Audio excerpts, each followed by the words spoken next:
It's hard to believe I've been doing this for more than 3.5 decades. Hard to believe I've recorded over 9,000 Joni and Friends messages. I think back on those early days of radio. I was young, optimistic, recording in what was little more than a closet. I had no idea where this journey would lead. Okay, Joni, I think we're ready to roll.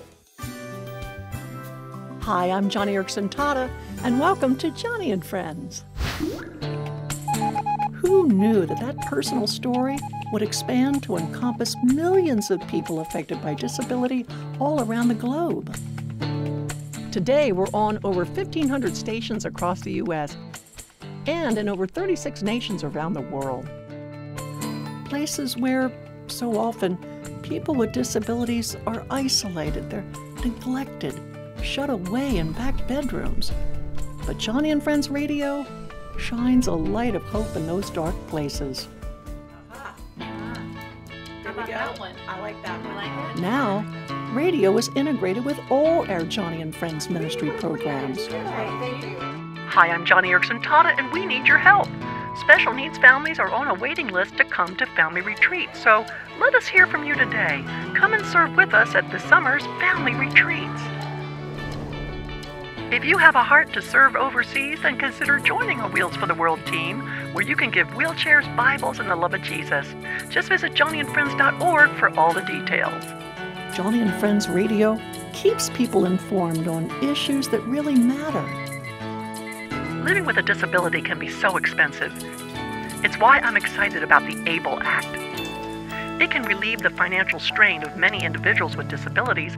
The most effective leaders do not rise to power. Radio scripts often grow into published articles. Hola amigo, te saluda Joni Eareckson Tada. And we equip the church, reaching people worldwide with our broadcasts in Spanish and Mandarin.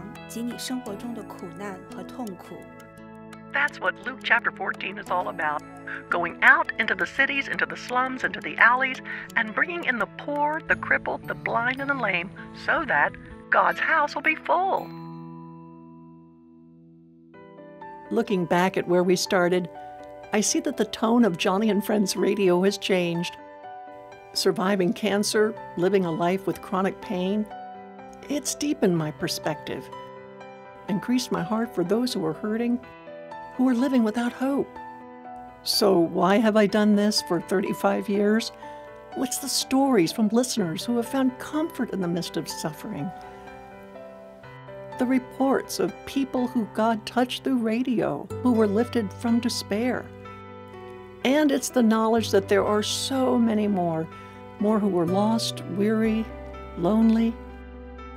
People who need a hope found only in Jesus.